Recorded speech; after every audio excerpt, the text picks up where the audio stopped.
Hello everyone, this is me Saviya है और मैं आपके लिए लेकर आई हूँ एक और रीडिंग जो कि होगी उन लोगों के लिए जो राइट नाउ किसी रिलेशनशिप में हैं और जानना चाह रहे हैं कि इस रिलेशनशिप का फ्यूचर क्या होगा और क्या आपके स्पेसिफिक समवन की जो फैमिली है वो इस रिश्ते को लेकर मान जाएगी या नहीं। तो ये रीडिंग डेफिनेटली आपके लिए है।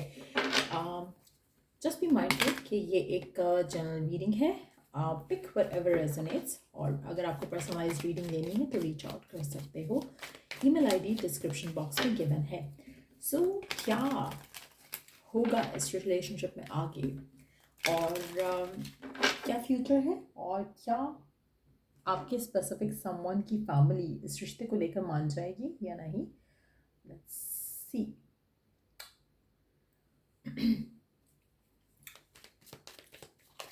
क्या होगा इस रिलेशनशिप का फ्यूचर और क्या उसकी फैमिली मान जाएगी या नहीं। पहले पार्ट से स्टार्ट करते हैं। क्या होगा आगे इस रिलेशनशिप में। 5 of Wands, 3 of Swords, the hangman. अच्छा, आप में से मेजॉरिटी लोगों के लिए मुझे लगता है कि आप दोनों के दरम्यान में ऑलरेडी काफ़ी इश्यूज चल रहे हैं। इनफैक्ट जब मैं कार्ड शफल करी थी, अगर आपने देखा हो तो 10 ऑफ सॉर्ड्स का कार्ड देखा था। That also was like a thing जो मैं बोलना चाह रही थी, but then I held myself back thinking कि क्या पता कुछ पॉजिटिव एनर्जीज आ जाएं, लेकिन लग नहीं रहा। यहाँ पर जितने भी कार्ड्स हैं सारी चीज़ें इंडिकेट कर रही हैं कि आप दोनों के रिश्ते में काफ़ी कुछ इश्यूज आने वाले हैं, चाहे आपको दिख रहे हैं ये इश्यूज या नहीं। लेकिन डेफिनेटली आने वाले टाइम में आप दोनों का कॉन्फ्लिक्ट, एक दूसरे से फाइट, डिसएग्रीमेंट काफ़ी ज़्यादा होने वाला है। आप लोगों की ईगोज़ जो है वो क्लैश करेंगी आने वाले टाइम में, क्योंकि मुझे लगता है कि आप जो चाह रहे हो इस रिश्ते को लेकर वो आपके पर्सन के एंड से शायद वो चीज़ें आपको आती दिखेंगी नहीं। आपके पर्सन जो चाह रहे हैं वो आप उसके लिए रेडी नहीं होगे, तो कहीं ना कहीं आप दोनों के जो है मिसमैच एनर्जीज रहेंगी आने वाले टाइम में, जिसकी वजह से आप दोनों के दरमियान में डिफ़िकल्टीज आ सकती हैं। एक और चीज़ मुझे यहाँ पे लग रही है, अगर आप इस रिश्ते को स्मूथली आगे लेकर जाना चाहते हो तो आपको चाहिए कि आप सरेंडर करो, ज़्यादा फोकस नहीं करो फ्यूचर के ऊपर। जितना ज़्यादा फ्यूचर के ऊपर फोकस रहेगा, अनसर्टेनिटी आपको और ज़्यादा चुभने लगेगी। आपको लगेगा कि पर्सन कमिट नहीं कर रहा बिकॉज उसके माइंड में कुछ और कोई और प्लान्स हो सकते हैं, कोई और ड्रामास हो सकते हैं। पर्सन इसलिए ऐसा कर रहा है, पर्सन उसलिए ऐसा कर रहा है, तो आपके मन में फियर्स जो है वो बहुत ज़्यादा स्ट्रांग होना शुरू हो जाएंगे। आपको कहीं ना कहीं जो अनसर्टेनिटी है रिलेशनशिप की वो आपको बहुत ज़्यादा इरिटेट करने लगेगी और आप दोनों के डिफरेंसेस जो हैं वो बढ़ेंगे ऐसे। सो मुझे लग रहा है कि मेजॉरिटी लोगों के लिए आने वाले टाइम में आपका रिश्ता थोड़ा मुझे टफ टाइम से, टफ फेज से गुजरता हुआ दिख रहा है। लेकिन अगर आप चाहते हो कि ऐसा नहीं हो तो कोशिश करो कि फ्यूचर को लेकर डिस्कशन अभी फ़िलहाल नहीं करो। स्पेशली आप इस चीज़ को इनिशिएट नहीं करो, इस डिस्कशन को इनिशिएट नहीं करो, सरेंडर करने की कोशिश करो। हाँ, थोड़ा मुश्किल है नॉट हैविंग द क्लैरिटी, लेकिन स्टिल उससे आपका रिश्ता स्ट्रांग रह सकता है करंट सर्कमस्टांसिस में। अदरवाइज आपके रिश्ते को एंडिंग की तरफ ले जाने में कोई भी नहीं रोक सकेगा। सो अगर आप चाहते हो कि रिश्ता जो है स्मूथ रहे, फाइट्स आर्ग्यूमेंट्स नहीं हो और आपका रिश्ता नेगेटिवली इन्फ्लुएंस नहीं हो, तो मुझे लगता है कि आपको थोड़ा सरेंडर करना चाहिए। लेट्स सी कि आगे क्या होगा। अगर आप संभल जाते हो, रिलेशनशिप को भी संभाल लेते हो, तो क्या ऐसा कुछ पॉसिबल है कि कुछ अच्छा हो सके इस रिश्ते में आगे। आप कुछ चाह रहे हो, आपका पर्सन कुछ चाह रहा है, दोनों सेम डायरेक्शन में नहीं हो, सेम पेज पे नहीं हो, दोनों एक दूसरे को ब्लेम करोगे और सिचुएशन जो है फर्दर ख़राब करोगे। लेकिन अगर आप चाहते हो कि रिश्ता थोड़ा स्टेबल हो जाए तो मुझे लगता है कि charity donations can help you a lot. आप इस इंटेंशन से कि आप शादी के लिए या पर्सन के साथ जो रिश्ता है उसको स्ट्रेंथन अप करने के लिए डोनेशन कर रहे हो, एफर्मेशंस यूज़ करो, वो भी आपको हेल्प कर सकती हैं।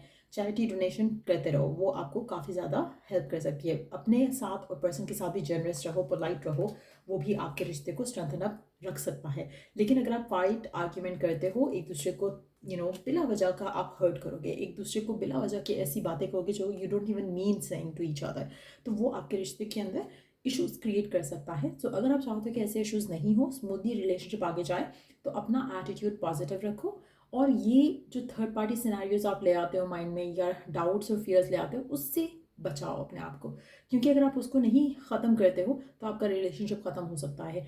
तो दो चीज़ें हैं, या तो आप रिलेशनशिप को ख़त्म कर दो क्योंकि पर्सन के साथ आपकी डिफ़िकल्ट फेज़ आना है, अगर आप उसको अच्छे से हैंडल कर सकोगे तो ये रिश्ता स्ट्रांग होगा, अच्छे से नहीं हैंडल कर सकोगे तो आप दोनों का रिश्ता ख़त्म हो सकता है। अच्छे से हैंडल करने में सबसे अच्छा जो एक चीज़ हो सकती है वो सरेंडर करना हो सकता है, जिससे आपके रिलेशनशिप की जो करंट ऑनगोइंग इश्यूज़ हैं वो थोड़ा सबसाइड हो जाएंगे और आपका रिलेशनशिप जो है वो इस टफ टाइम को सस्टेन कर पाएगा। लेट्स सी क्या आपके पर्सन और आपके दरमियान में जो रिश्ते में जो इश्यूज़ हैं आने वाले टाइम में क्या वो रिजॉल्व हो जाएंगे।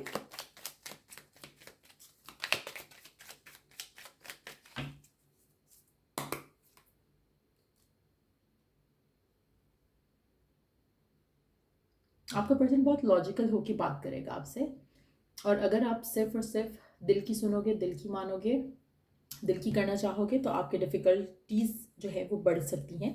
अगर आप अंडरस्टैंड कर लोगे, एक दूसरे के पॉइंट ऑफ व्यू को रिस्पेक्ट करोगे तो चीज़ें आगे बढ़ सकती हैं। मुझे लगता है कि आपके पर्सन आपको कुछ रियलिटी चेक देना चाहते हैं, जिसको देखने के लिए, सुनने के लिए आप रेडी नहीं हो।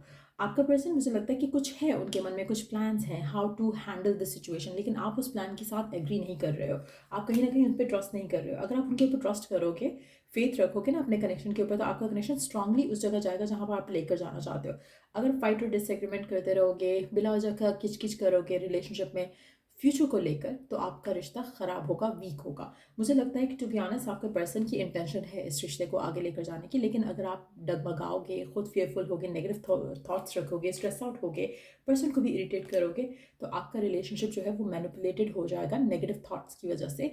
और वो जो आउटकम आपका पर्सन जो आपसे डिज़ायर कर रहा है करंट सिचुएशन में रहते हुए भी, वो आउटकम आप नहीं देख सकोगे इस कनेक्शन में। अच्छा, मेजॉरिटी लोगों के लिए मुझे लगता है कि स्ट्रेसफुल टाइम है, लेकिन आपका पर्सन भी उतना ही स्ट्रेसफुल है। सो कोशिश करो कि जो भी सिचुएशन हो है आप दोनों के दरमियान में रिश्ते में राइट नाउ, उसको मैच्योरिटी के साथ हैंडल करो, फाइट्स नहीं करो। एक दूसरे के साथ जितना ज़्यादा ऑनेस्ट रहोगे उतना ज़्यादा अच्छा है। ये फेथ रखना बहुत ज़रूरी है कि पर्सन चीट नहीं कर रहा, क्योंकि अगर आपको डाउट, फियर है कि पर्सन शायद इसलिए कमिटमेंट नहीं दे रहा, इसलिए शायद घर पे बात नहीं कर रहा क्योंकि शायद उसकी इंटेंशन ही नहीं है, ये थॉट गलत है। ये थॉट आपके रिश्ते को वीक करेगी। तो अगर आप चाहते हो कि स्मूथली सब कुछ हो, एक तो पहली चीज़ अवॉइड करो, जितना ज़्यादा अवॉइड कर सकते हो फ्यूचर के बारे में बात करना। सेकेंडली, अपना फेथ स्ट्रांग रखो जैसा कि पर्सन रख रहा है। पर्सन के दिल में इंटेंशन है इस कनेक्शन को आगे लेके जाने की, वो बहुत क्लियर है यहाँ पर, लेकिन एक्शन फिलहाल नहीं है। सो कोशिश करो कि पर्सन को उस टाइम को let them have the time, ताकि वो एक्शन लेने के लिए खुद प्लान भी करें, क्योंकि वो बहुत थॉटफुल है इस चीज़ को लेकर। तो ऐसा नहीं है कि दे डोंट केयर, ऐसा है कि वो केयर कर रहे हैं, लेकिन वो प्लान के साथ चलना चाहते हैं, लॉजिकल माइंड के साथ उसको ऑपरेट करना चाहते हैं सिचुएशन को, ताकि ना आप बुरे बनो ना वो बुरे बने, और एक स्मूथ सेलिंग के जैसे रिश्ता आगे जा सके।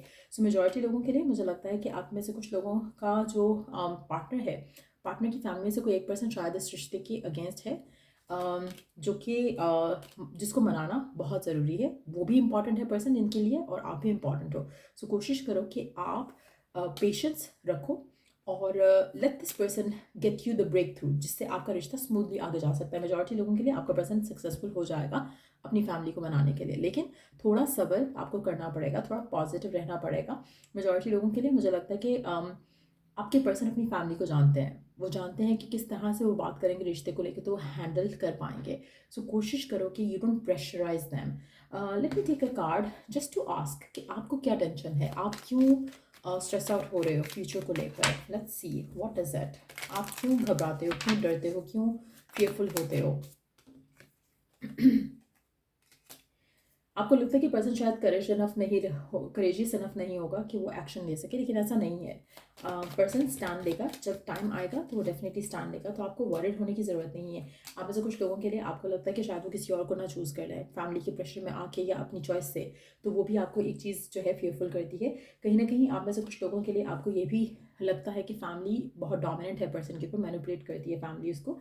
मुझे नहीं लगता कि ऐसी सिचुएशन है, और मुझे लगता है कि आपका पर्सन बहुत मेंटली हर चीज़ को एनालाइज करके चलना चाह रहा है। सो उसको पता है कि उसने कैसे हैंडल करना है सिचुएशन को। So try and trust on them. आप में से कुछ लोगों के लिए मुझे लगता है कि आपका जो पर्सन के साथ जो एक आप दोनों का एक कॉमन गोल है इस कनेक्शन को लेकर आगे ले जाना, ठीक है। लेकिन अगर आप इस कनेक्शन को ऐसे देखोगे कि आप चाह रहे हो पर्सन नहीं चाह रहा, तो वो चीज़ गलत हो जाएगी। एक कहीं ना कहीं आप तो ये मैनिफेस्ट भी कर लोगे, दूसरा आपका नेगेटिव थॉट प्रोसेस जो है वो स्ट्रेंथन अप होगा, और आपके मन में ये फियर ज़्यादा बढ़ेगा कि पर्सन नहीं चाहता, उसको कोई और पसंद आ जाएगा, किसी और से शादी कर लेगा, फैमिली की बात मान लेगा, ये कर लेगा वो कर लेगा। तो ये सारी चीज़ों को आपने अपने माइंड से हटाना है, ताकि पॉजिटिव आउटकम जो आप चाह रहे हो वो आपको मिल सके। सो ओरेकल गाइडेंस देख लेते हैं आपके लिए करंट सिचुएशन में आपके लिए डिवाइन की तरफ से मैसेज क्या है। ओरेकल मैसेजेस देख लेते हैं आपके लिए डिवाइन की तरफ से ओरेकल मैसेजेस क्या है आपके लिए।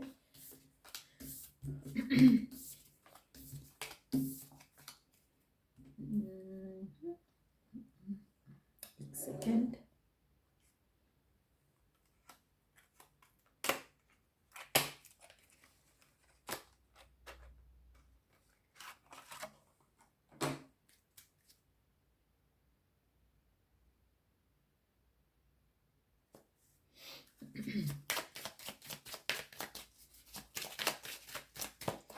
करंट सिचुएशन को लेकर ओरेकल मैसेज क्या है आपके रिश्ते को लेकर, आपके पर्सन के साथ और फ्यूचर को लेकर। True satisfaction flows from with in not without. कहीं ना कहीं आपको एक चीज़ जानने की ज़रूरत है, जो आप जिस एक अश्योरेंस का वेट कर रहे हो इस रिलेशनशिप को लेकर, फ्यूचर को लेकर, वो आपके अंदर से ही आएगी। आप उसको बाहर से तलाश मत करो। जितना ज़्यादा अपने आप को समझाओगे कि yes it's gonna happen, it is going to work out, person stand ले लेगा, पर्सन मेक श्योर करेगा, उसके ऊपर ट्रस्ट करो, अपने इंटेंशन के ऊपर ट्रस्ट करो, अपने प्रेयर्स के ऊपर ट्रस्ट करो। जितना ज़्यादा ट्रस्ट करोगे उतना ज़्यादा आपको उसको 3D रियलिटी में होता देखोगे। लेकिन अगर आप खुद ही अंदर से घबरा रहे हो, फियरफुल हो रहे हो, तो नहीं होगा सब कुछ। The next card says cherish the present, it is your greatest gift. कहीं ना कहीं आपको अपना जो करंट मोमेंट है, प्रेजेंट मोमेंट है पर्सन के साथ, उसको एंजॉय करने की ज़रूरत है। आप जितना ज़्यादा फ्यूचर करोगे उतना ज़्यादा आपके लिए डिफ़िकल्टीज जो है वो बढ़ेंगी।